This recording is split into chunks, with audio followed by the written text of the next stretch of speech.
Hey everyone. All right, test day tomorrow. Today we're hitting that study guide. I'm going to go over a few with you right now, and then I'm going to let you do the rest on your own. The answer key will be posted so you can check your work. Again, this is not graded on your work of it, just that you completed it and showed your work. So you should go back and check all those answers. That's 100% allowed. I recommend it. Double check your work. So we're going to go through a few right now. I'm going to jump right ahead to number 3 right now. We got rounds. This round 115, and let's see here, 7, 8, 6, 7. We're to the tens, hundreds, thousands, 10,000 to round to the nearest hundredth. So I'm thinking hundredth. I'm going to underline that right now. I'm going to rewrite my number here. 1, 1, 5. And I'm rounding to the nearest hundredth. I know this is tens. I know this is hundredths. So that's what I'm rounding to. When I'm rounding, I look at the number after it. That's the number if it is greater than 5. If x, our number, is greater than 5, we go up. If x is less than 5, we go down. Right here is 6 greater or less than 5. It is bigger, so we're going to bump up here, and that will bump this up to a 9. So we're going to write this as 115 and 79 hundredths. That would be your final answer there. To the nearest hundredth, we look to the number after it, round up. Perfect. All right, moving on to number 6. These other ones are asking you a little bit about rounding, some adding and subtracting right here. I know you know how to do that. Just keep those decimal places in line. All right. You want to buy 8 CDs for $15.29. Estimate a total. When we're estimating, this is going to be sloppy, so I want to estimate an easy answer. I'm going to do 8 times. So I'm buying 8 CDs. Each one costs $15. So my total would be whatever that equals, but I'm estimating here, so I'm just going to change this to a 15. Don't quite know that one in my head, but it'll be some quick math here. 120 is my estimate. Great estimate there. There's a couple different options that I would accept as well. I would say this is probably the best one. Takes a little bit, not quite mental math. You could maybe change this into a 10 and do 10 times 15 if you wanted to. That'd be okay. But this is going to be your best estimate. 8 times 15, make that a 15. Do that quick mental math. Awesome estimate there. All right. We got number 8. You earn $86.20, and you'd like to buy some new t-shirts. Estimate the number of t-shirts you could buy if each one costs $12.30. So I know I have this much money, and this is how much a t-shirt costs. So I'm going to set up my problem as 86.20 divided by $12.30, because if I divide that, that'll tell me how many shirts I can get. If I have this much money, each one costs this much, I can get this many t-shirts. But we're estimating here, so I'm going to make these some easy numbers that I can do in my head. I'm going to make this into a 90, and I'm going to leave this as a 12. Real quick.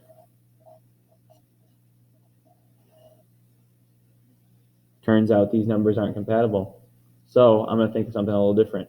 Instead of this, I'm going to make these some compatible numbers. What would be another good way to do this? Let's think of my 12s.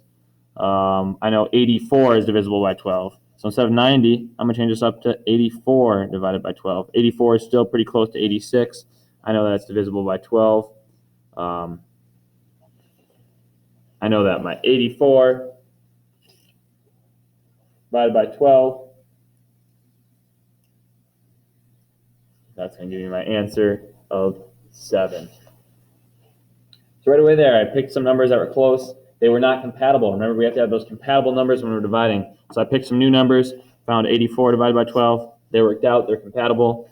Got an answer of 7 t-shirts. That's what I would estimate the number of t-shirts to be. 7 shirts. All right. Moving on to the next page.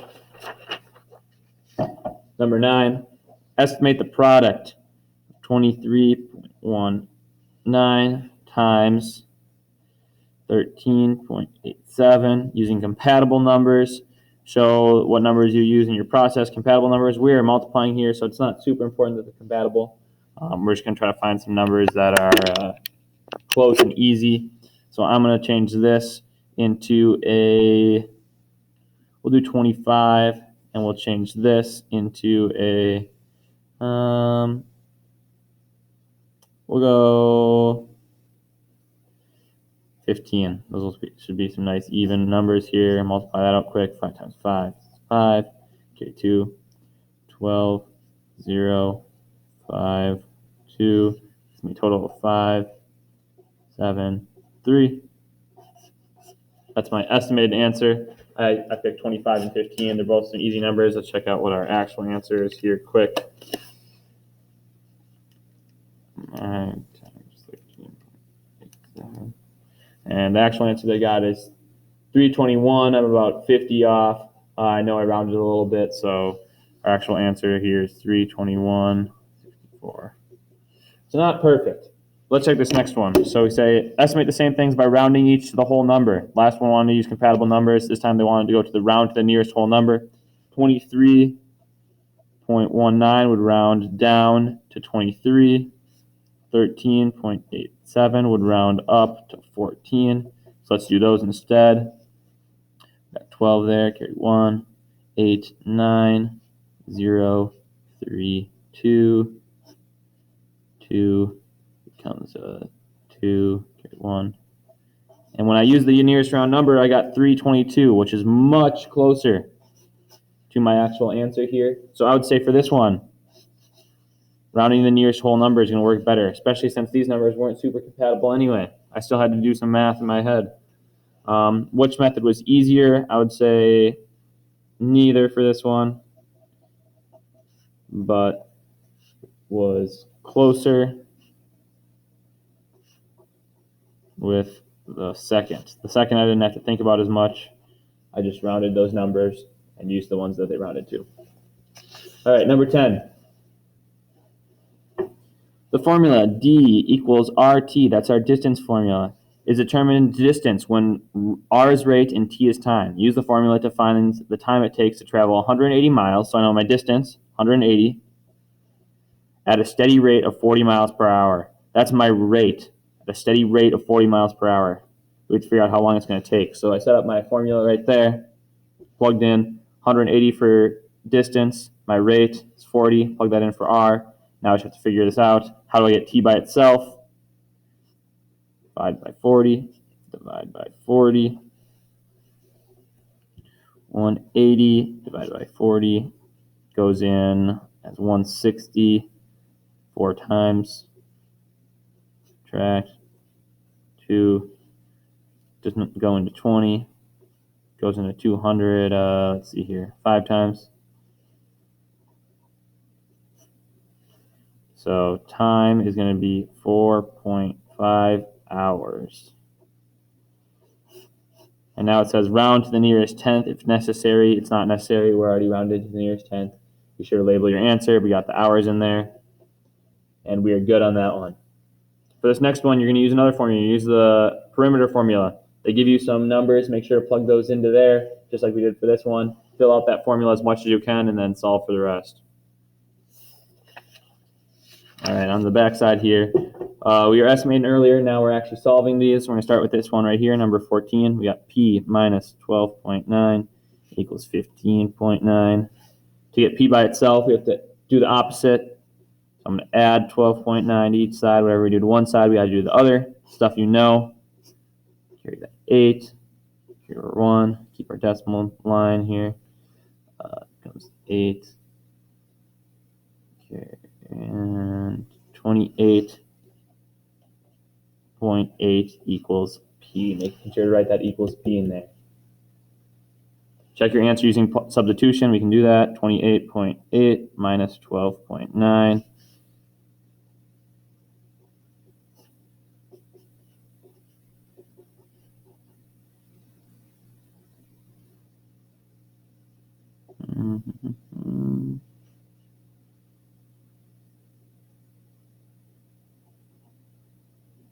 And look at that, my answers are not matched. So that lets me know that I might have made a mistake here. So I'm going to go back. look through my answers here, double check that I did this right. Let's see. Oh, I see my problem already. I see my mistake. See, substituting in there fixed this for me. I forgot to have this 6 in here. That's my mistake. So if I'm adding to each side, this is going to look a little different. This is going to become 6, 8, 8. Carry my 1. 5 plus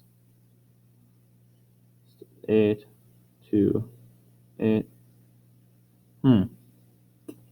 Now I'm stuck, and I made a mistake here somewhere, so I got to restart. P minus 12. I'm going to cruise through this real quick. I don't know where my mistake is. Maybe you see it. Still going to add 12.9, lining up those decimals. That 0 in there.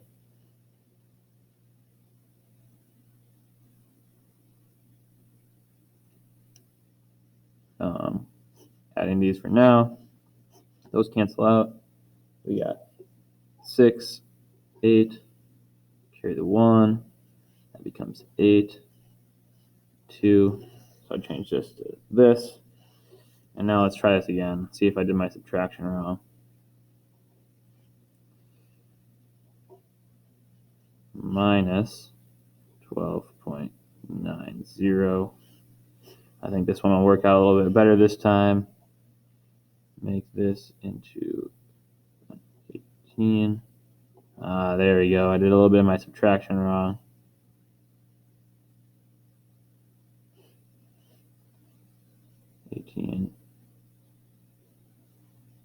Minus 9. Why is this not working out for me? Am I doing this wrong? 12.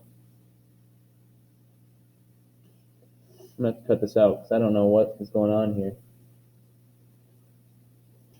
I'm going to give it one more go down here. I made some mistakes, so I'm restarting down here. P minus 12.9 equals 15.96. 12.9. Add that to each side. Line up those decimals. Those cancel out. 6. We're adding these. 18. 31. 7. 8. Carry the 1.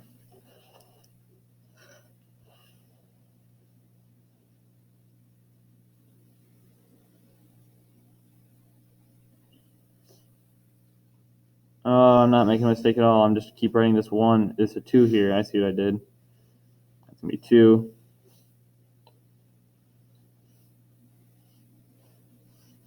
P equals this. Plug that in for P. 28.86 minus 12.90. That's going to be 6. That's going to become 7.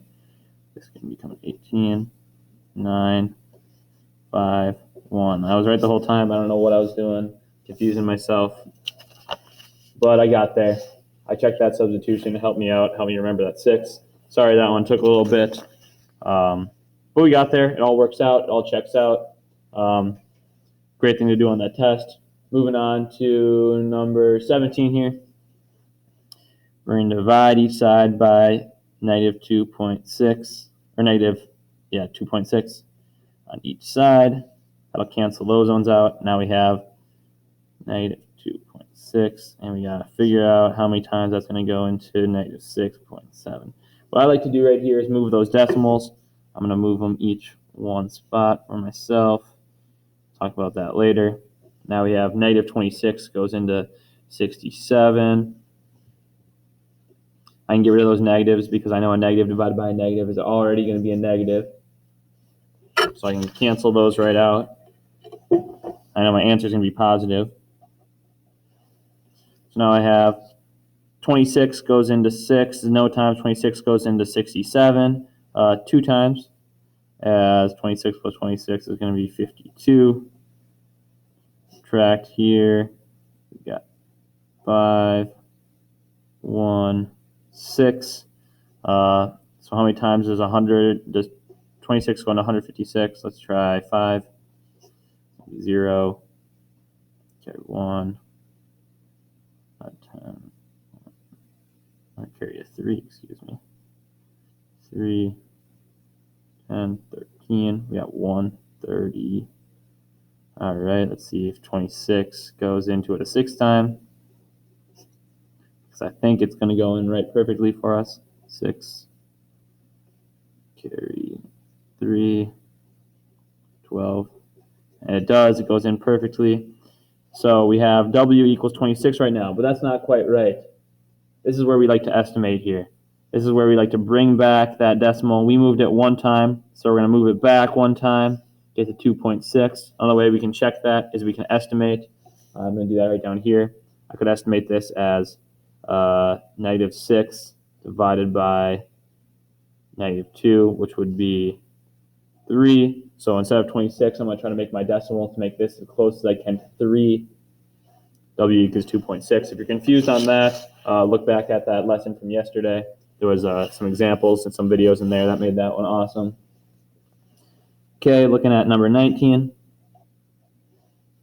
We got 1 equals m over -4.6. To get m by itself, we have to undo divide by -4.6. So we're going to multiply that on each side. These are going to cancel out, leaving us with -4.6 times 1. Anything times 1 is itself. There's our final answer for that. We can plug it in there. -4.6 divided by -4.6 equals 1. This is true. Checks off. We're good to go. Backside, number 21. You pay 3 cents per minute for distance phone calls. We got 3 cents per minute. Your phone bill is $2.76. So we know what our phone bill equals. Write an equation to solve and find the number of minutes of your long distance calls you've made. Okay, so we know that each minute is going to be 3 cents. So I'm going to do 0.3 times each minute equals this. For every minute, it's 0.3 altogether. We got 2.76. Let's figure out how we got to m by itself here. The m by itself, we got to divide each side by 0.3. Divide by 0.3.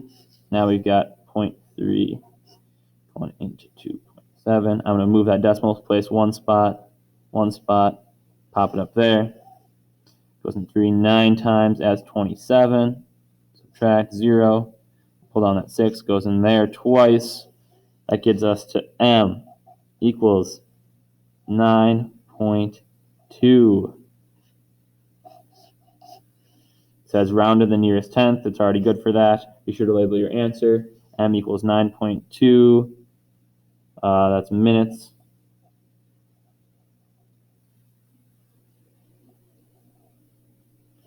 Let's double check our work here. I'm just going to do it on a calculator for us. Divided by 3 equals 9.2. Checks out. Looks good. Move on to number 24. Complete the statement. We're on to those units. We were talking about this last week. Equals a certain amount of meters. This is where you pull out your handy dandy sheet. I see here I'm going from centimeters to meters. So on here, I find my centimeters. I'm going from centimeters to meters. I'm getting bigger. That means I'm going to be dividing by 10. 100 divided by 100. So we got 8.25 divided by 100. That's going to be our answer here. Set this one up. 21 divided by 100. I'm going to pop that decimal out. I'm going to estimate it later. I'll show you that method.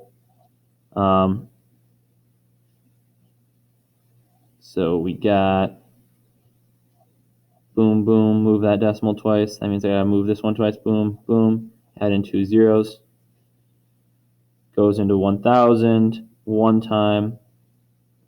That's 821. Subtraction there. I'm going to write it over here, actually. Start over. 821. 1,000. Wasn't that one time we decided? one time up here, 821. Subtract, gotta pull that over. So we're gonna pull this, make this a 9, this a 9, make this a 10, 9, 7, 1. Pull down another 0. I think it might go in there twice, so we're gonna give it a shot. Let's see, 821 times 2. It's gonna be 2, 4, 15. Perfect. Subtract there. 8, 10, 8, 4, 1, 0. Here, pull down to 0. Going to be in our decimal places. We know that can go in once.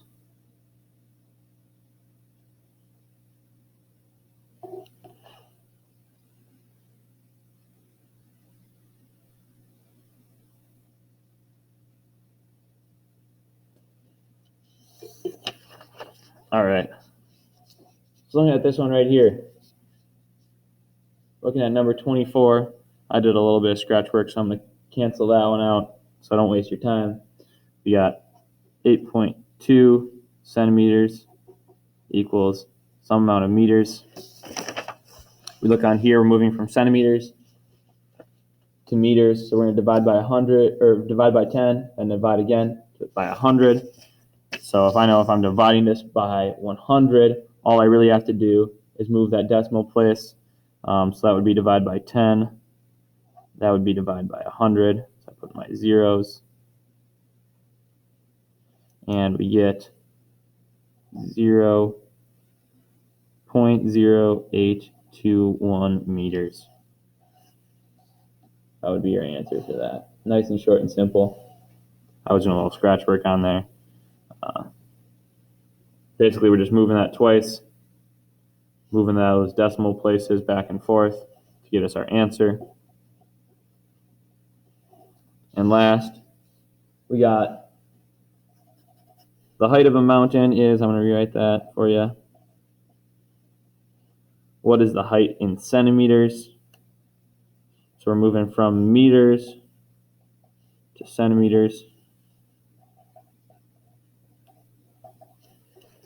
So I'm looking on here. If I'm moving from meters to centimeters, I'm multiplying by 10, multiplying by 100. I know if I multiply this by 100, what I'm really going to be doing is just adding 2 zeros.